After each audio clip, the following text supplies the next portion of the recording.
आज हम इस क्लास में फिजिक्स से संबंधित जो टॉपिक पढ़ेंगे वो है मात्रक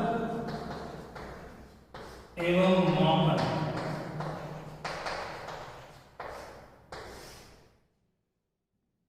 फिजिक्स में सबसे पहले ये बहुत जरूरी है कि भौतिक राशियों के बारे में जाने, उनके मात्रक क्या क्या है और उनसे मेजरमेंट के कैसे किए जाते हैं। ये बेसिक चीजें हैं, ये जानना बहुत जरूरी है। आज मेरा फर्स्ट वीडियो है, ज्योतिबा फुले स्कूल है। मेरा नाम आलोक देवन है। मैं 11th में यहाँ भी क्लास स्टार्ट कर रहा हूँ। तो आज मेरी पहली क्लास है और एनसीईआरटी में स्टार्टिंग में रखा है ये मात्रकों के बारे में। तो नए सिलेबस जो हमारा है एनसीईआरटी उसी के हिसाब से चलेंगे हम। तो सबसे पहली चीज आती है भौतिक राशियां।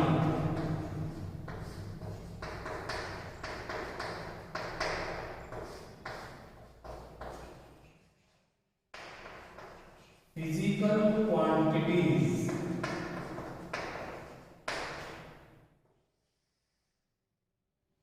देखो आप लोग 10th से भी 11th में आए हो। 10th में आपने सिर्फ साइंस पढ़ी है, लेकिन अब 11th में क्या है, साइंस के क्लासिफिकेशन पढ़ोगे। साइंस को फर्दर बांट दिया, फिजिक्स यानी भौतिक विज्ञान, केमिस्ट्री और तीसरा बायोलॉजी। तो फिजिक्स और केमिस्ट्री तो सभी को पढ़नी है जो साइंस लेगा 11th में। बायोलॉजी और मैथ में से ऑप्शन होता है छांटने का। तो फिजिक्स में पढ़ाऊंगा आपको, जिसमें आपने 10th में पढ़े तो गति से संबंधित वाले टॉपिक है, प्रकाश का चैप्टर है, विद्युत का चैप्टर है, चुंबकत्व का है। ऐसे 11वीं में था बल, संवेग, इनसे रिलेटेड, वो सब फिजिक्स का पोर्शन है। तो फिजिक्स के अंतर्गत हम क्या चीजें पढ़ते हैं? फिजिक्स के अंतर्गत हम पढ़ते हैं इस प्रकृति में होने वाली कोई भी घटना। जैसे चौक है, इसको जैसे ही छोड़ेंगे तो नीचे जाएगा, तो नीचे जाना एक घटना होगी। क्यों जाएगा? उसका कारण फिजिक्स में है। अगर ये नीचे जाएगा तो कितनी देर में नीचे पहुंचेगा, नीचे जाएगा तो किस स्पीड से जाके टकराएगा, क्या क्या परिवर्तन होगा, ये सब फिजिक्स के अंतर्गत आता है। तो फिजिक्स की क्या परिभाषा हो गई? प्रकृति में होने वाली हर घटना का, हर परिवर्तन का सुव्यवस्थित, क्रमबद्ध, कारण सहित अध्ययन। फिजिक्स यानी कि भौतिकी विज्ञान की वह शाखा है जिसके अंतर्गत हम प्रकृति में होने वाले हर परिवर्तन का, हर घटना का कारण सहित अध्ययन करते हैं, क्रमबद्ध अध्ययन करते हैं। तो ये हो गया फिजिक्स। अब फिजिक्स को पढ़ने के लिए हमें सबसे पहले भौतिक राशियां जानना जरूरी है। तो ये लिखा हुआ है भौतिक राशियां, फिजिकल क्वांटिटीज। भौतिक राशियां क्या होती है? ये वो राशियां हैं जिन्हें नापा जा सके, तोला जा सके या मापा जा सके। जैसे ये चौक है तो इसकी लंबाई, अब लंबाई 5 सेंटीमीटर, 6 सेंटीमीटर, इंच में नापो या किसी और में नापो, लेकिन नाप तो सकते हैं। तो लंबाई एक भौतिक राशि हो गई। ऐसे इसकी मोटाई नापनी है तो मोटाई का भी मेजरमेंट हो सकता है, मोटाई को भी माप सकते हैं, तो मोटाई भी एक भौतिक राशि होगी। लेकिन लंबाई, चौड़ाई, ऊंचाई, मोटाई, गहराई, ये सब एक जैसी राशियां हैं, क्योंकि सबको मीटर, सेंटीमीटर एक ही तरह से नापते हैं। तो इनके लिए अलग अलग भौतिक राशियां मानने की जरूरत नहीं है। लंबाई एक ग्रुप हो गया अलग से, लंबाई या दूरी, कुछ भी कहो। ऐसे ही इसका द्रव्यमान, इसका वजन है, इसको तोल सकते हैं हम, द्रव्यमान को नाप सकते हैं कि कितना है इसका द्रव्यमान, इसलिए ये भी एक भौतिक राशि हो गई, द्रव्यमान। तो भौतिक राशियां वे राशियां होती हैं जिन्हें नापा, तोला या मापा जा सकता है। तो भौतिक राशियों की परिभाषा हो जाएगी वे राशियां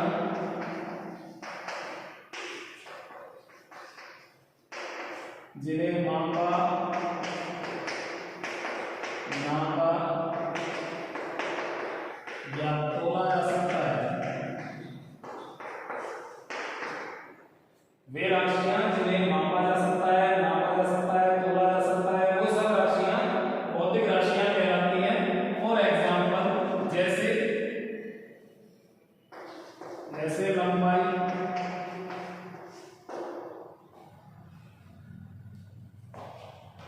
जैसे समय, चाल,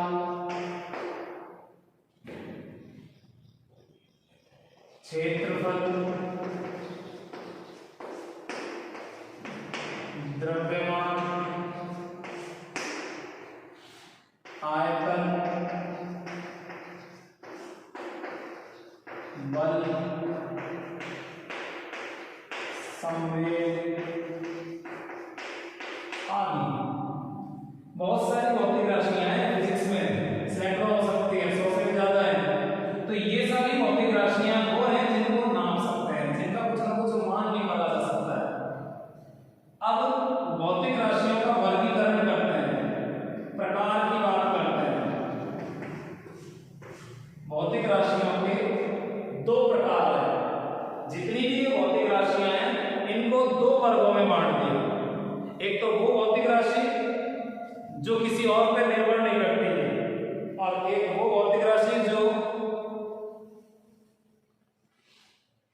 कुछ लिमिटेड है, उनसे बनती है। जैसे देखो, इसमें एक प्रकार तो है मूल भौतिक राशि।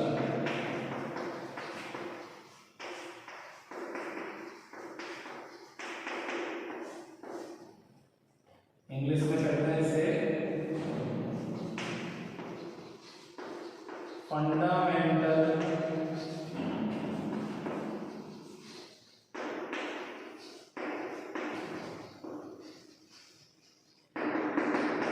Physical quantity.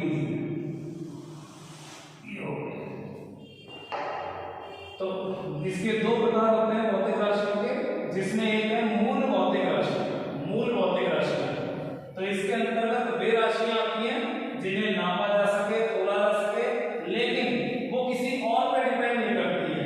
तो मूल भौतिक राशियां वे भौतिक राशियां हैं जो पूर्णतः स्वतंत्र हैं।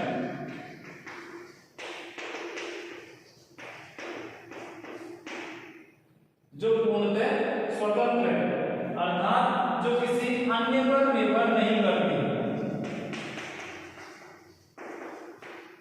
अन्य पर निर्भर नहीं करती। मैं सेंटेंस थोड़े शॉर्ट लिखा हूं। वे भौतिक राशियां जो पूर्णतः स्वतंत्र होती हैं, अर्थात अन्य किसी राशि पर निर्भर नहीं करती, अर्थात अन्य किसी राशि से नहीं बनी, उन्हें कहते हैं मूल भौतिक राशि। इसके अंतर्गत आती है लंबाई, लंबाई या दूरी, कुछ भी ले लो। एक है द्रव्यमान, एक है समय। फिलहाल ये तीन पढ़ेंगे और बाद में देखेंगे। तो लंबाई, द्रव्यमान, समय, यानी कि ये जितनी भी भौतिक राशियां होती हैं इनमें से ये एक, ये और एक ये तीन ये मूल भौतिक राशियां, बाकी सब दूसरे प्रकार की है। तो मूल भौतिक राशि हो गई एक, तो वे भौतिक राशियां जिनसे शुरुआत होती है, जिनसे हम भौतिक राशि बनाना शुरू करते हैं। जैसे लंबाई है, तो लंबाई का कोई अलग सा फॉर्मूला नहीं है, आपको लंबाई को नापनी पड़ेगी। द्रव्यमान है तो द्रव्यमान का कोई अलग सा फॉर्मूला नहीं है। तो वे भौतिक राशियां हो गई जो पूर्णतः स्वतंत्र है, अर्थात अन्य किसी राशि पर निर्भर नहीं करती है, उन्हें कहते हैं मूल भौतिक राशियां। दूसरा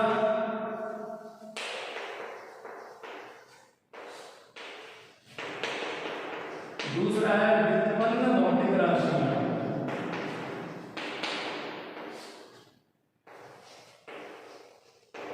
इंग्लिश में कहते हैं इसे डिराइव्ड फिजिकल क्वांटिटीज। तो दूसरा प्रकार ये है व्युत्पन्न, नाम से पता चल रहा है उत्पन्न हुई है। तो ये किससे उत्पन्न हुई है? ये मूल भौतिक राशियों से उत्पन्न हुई है। तो व्युत्पन्न भौतिक राशियां वे राशियां होती हैं जो मूल भौतिक राशियों से बनी होती हैं, जो मूल राशियों पर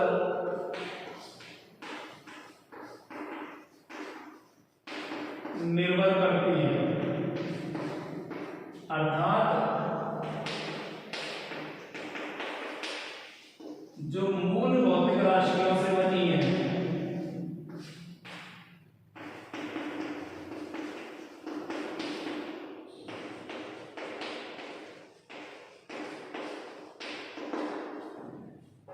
तो व्युत्पन्न की परिभाषा होगी वे भौतिक राशियां जो मूल भौतिक राशियों से निर्मित होती हैं, अर्थात मूल भौतिक राशियों पर निर्भर करती हैं, उन्हें व्युत्पन्न भौतिक राशियां कहते हैं। फॉर एग्जांपल चाल, ये जितने भी है क्षेत्रफल है, चाल है, बल है, ये सब व्युत्पन्न में आती है। जैसे चाल है, क्यों है व्युत्पन्न?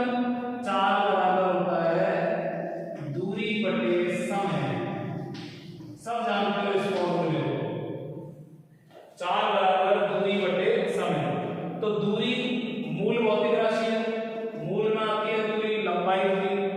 दूसरा है समय, समय भी मूल भौतिक राशि है, लेकिन ये दोनों मूल भौतिक राशियों के अनुपात से बन गया व्युत्पन्न भौतिक राशि, चाल बन गई। तो इस प्रकार मूल भौतिक राशियों से व्युत्पन्न भौतिक राशियां बनाई जा सकती हैं। और देखते हैं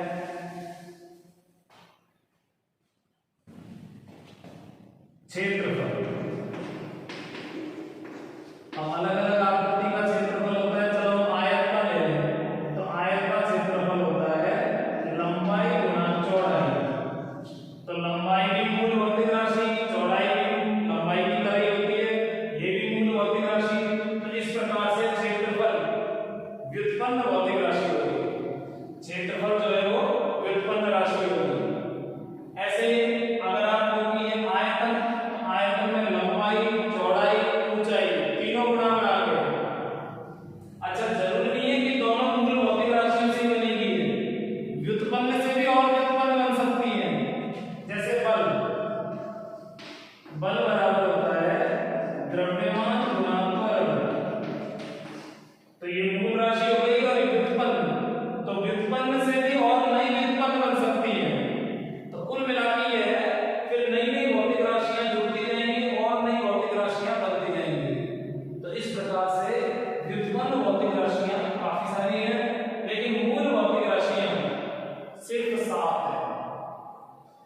फिलहाल मैंने 3 ही बताई है, क्योंकि यांत्रिकी शुरुआत में केवल 3 ही प्रचलित हुई थी, बाद में वैज्ञानिकों ने बढ़ाकर इन्हें और 7 माना। तो ये हो गया भौतिक राशि क्या होती है उसके बारे में, और भौतिक राशियों के प्रकार, यानी कि मूल भौतिक राशि और व्युत्पन्न भौतिक राशि, दोनों का अंतर समझ में आ गया आपको, दोनों के प्रकार समझ में आ गए, किस तरह से कौन सी राशि किसमें आती है। अब हम आगे बढ़ते हैं इसमें।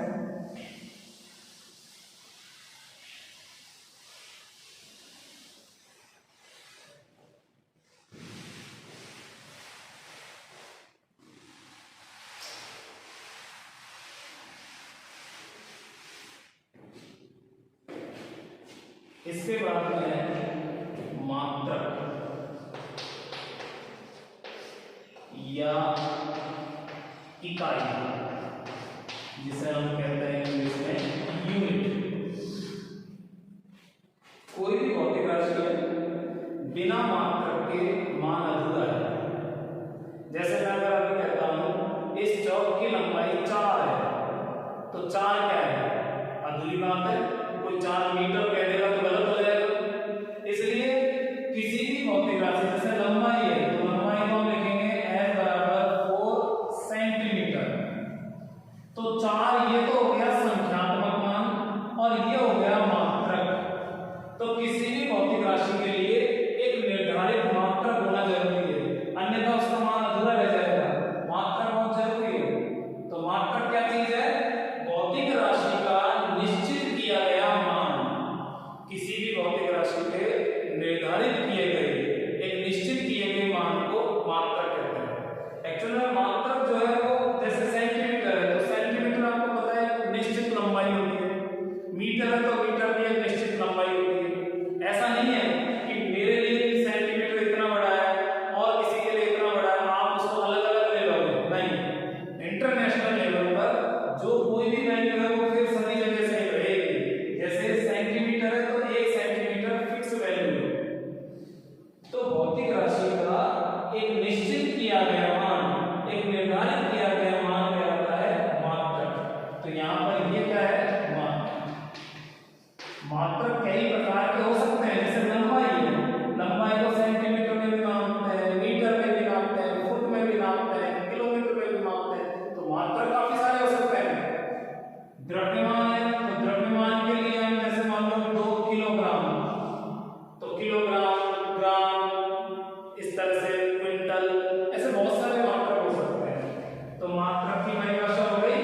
भौतिक राशि का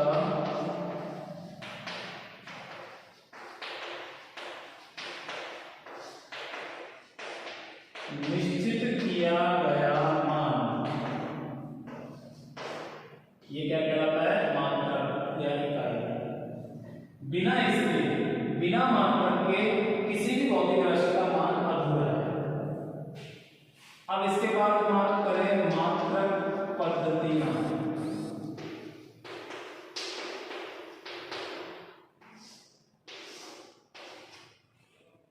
कुछ मात्रक पद्धतियां काफी प्रचलित हुई। अच्छा, स्टार्टिंग में जब फिजिक्स में ज्यादा चीजें नहीं थी, साइंस में ज्यादा चीजें नहीं थी, तो एक तो दूरी यानी कि लंबाई, द्रव्यमान और समय, केवल ये तीनों का ही यूज होता था।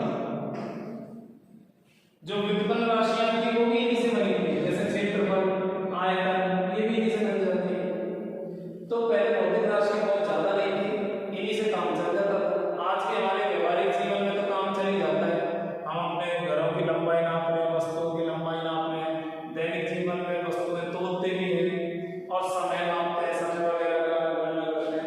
तो ये तीनों तो दैनिक जीवन में बहुत ज्यादा काम में आते हैं। तो शुरू में इन्हीं के हिसाब से मात्रक पद्धतियां प्रचलित हुई, जिनमें से एक है एमकेएस पद्धति।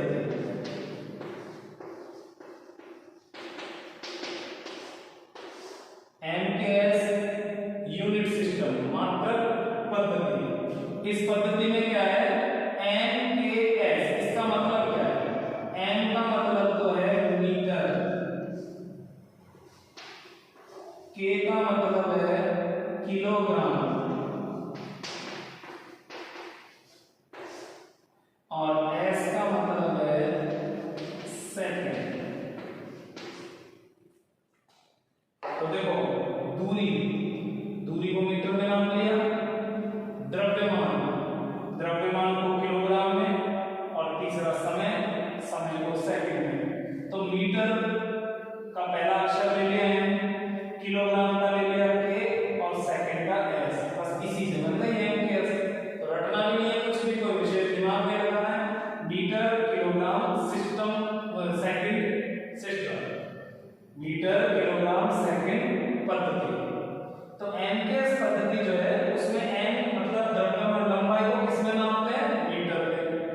ऐसे ही द्रव्यमान को नापा जाता है किलोग्राम में और समय को नापा जाता है सेकंड में।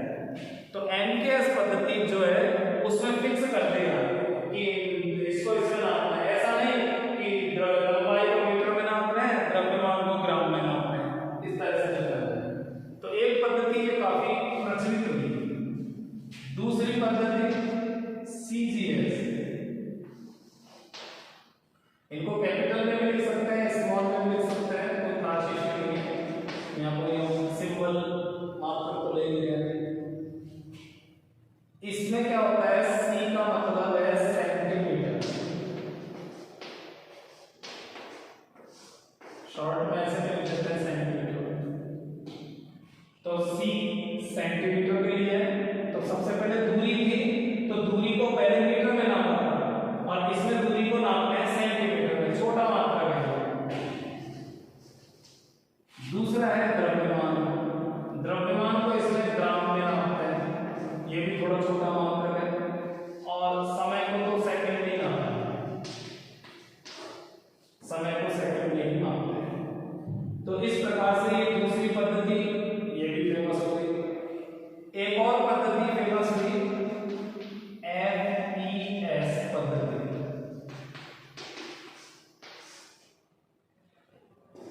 एफपीएस, तो देखिए दूरी जो है इसमें दूरी के लिए काम में लेते हैं फुट, और फुट से बनाया गया है एफ, फुट। आज के हम अपने दैनिक जीवन में लंबाई चौड़ाई के लिए ले लेते हैं, बिल्डिंग से भी जमीनों की नाप तो फुट में खूब होती है। पी का मतलब है यहाँ पाउंड, पी का मतलब है पाउंड, और एस तो सेकंड। चलो एक चीज तो अच्छी है कि समय अलग अलग नहीं है, ये हमारे को हमें भी काम पड़ेगा। तो ये प्रचलित पद्धतियां हैं, ये अमेरिका में प्रचलित हुई, ये यूरोप में अलग अलग कंट्री में प्रचलित हो गई। तो अलग अलग देश में अलग अलग पद्धतियां चलन में आ गई। धीरे धीरे जब भौतिक राशियां बढ़ने लगी तब दिक्कत आने लगी, क्योंकि इंटरनेशनल लेवल पर आज अमेरिका की टेक्नोलॉजी जापान में जा रही है, जापान की जर्मनी में जा रही है, जर्मनी की फ्रांस में आपस में स्थानांतरित हो रही है। तो उनको उस पद्धति की चीजें हैं उसको कन्वर्ट करना पड़ेगा। और फिजिक्स में तो भौतिक राशियां बहुत सारी हो जाएंगी, अगर ऐसी पद्धति चलती रही और 100 भौतिक राशियां होंगी तो किस किस पद्धति में मात्रा याद रखेंगे हम, किस किस को यूज करेंगे। तो क्या किया वैज्ञानिकों ने मिलकर एक संगठन बनाया, वैज्ञानिकों ने मिलकर एक यूनियन बनाया, एक संघ बना लिया जिसका नाम दिया अंतरराष्ट्रीय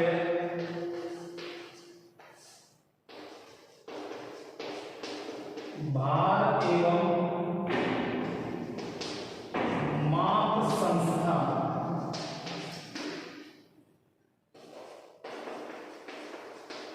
पेरिस जो कि फ्रांस की राजधानी है, वहां पर है इसका हेड ऑफिस। तो अंतरराष्ट्रीय भार एवं माप संस्था पेरिस में एक संस्था बना ली और 1960 में पहला सम्मेलन किया गया, पहली मीटिंग रखी जितने भी वैज्ञानिक थे उन्होंने, और उन्होंने ये कहा कि ऐसे अलग अलग पद्धतियों को प्रसारित मत होने दो, अलग अलग पद्धतियों में बड़ी दिक्कत रहेगी, तो क्यों ना एक ऐसी पद्धति बना ले जो अंतरराष्ट्रीय लेवल पर मान्य हो, इंटरनेशनल लेवल सभी देशों में विश्व में एक ऐसी मात्रक पद्धति बना ले जो सभी के लिए है। तो ज्यादातर वैज्ञानिकों ने इस बात पर सहमति जताई और उन्होंने मात्रक पद्धति बनाई, एसआई पद्धति।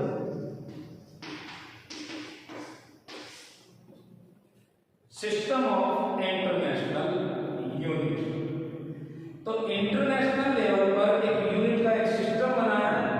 तो इन्होंने देखा कि एसआई पद्धति में वैज्ञानिकों ने और भी डिसीजन लिए और उन्होंने देखा कि केवल ये 3 से भी काम नहीं चलता। जब हमने फिजिक्स में बात कर ही रहे हैं तो फिर और भी भौतिक राशियां बनाओ। तो उन्होंने क्या किया, इन 3 की जगह 4 भौतिक राशियां और जोड़ते हुए 7 भौतिक राशियां निकली। यानी कि ये जो एसआई पद्धति है इसमें कुल मिलाकर 7 भौतिक राशियां शामिल की थी पहली बार में। फिर उनके मात्रक निर्धारित किए, उनके प्रतीक क्या रखने हैं और काफी सारी नियमावली बनाई, जैसे केमिस्ट्री में चलती है आईयूपीएसी, ऐसे फिजिक्स में international weight and measurement organisation है, यहाँ सारे डिसीजन लिए जाते हैं फिजिक्स से संबंधित।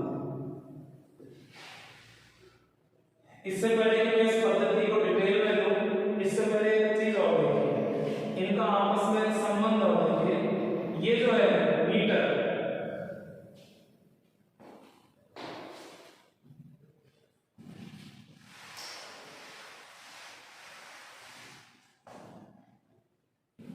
एक मीटर बराबर 100 सेंटीमीटर, आप सब लोग जानते हैं इसे। और 1 किलोग्राम बराबर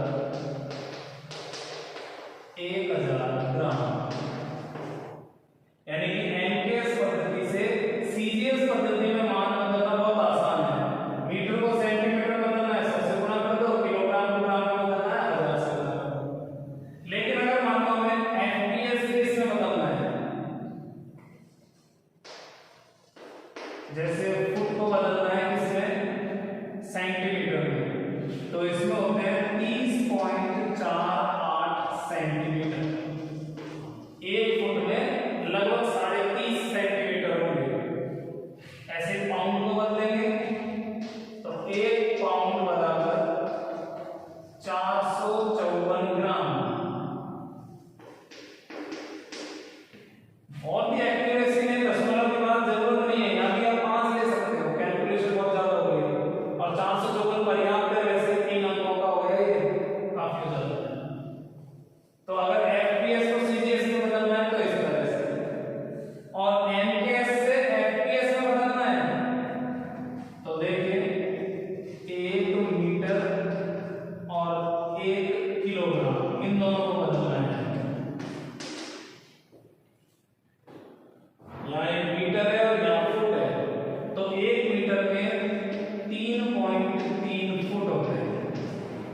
3 के आगे और भी है लेकिन पर्याप्त है ना, 3.25 फुट से थोड़ा सा ज्यादा है।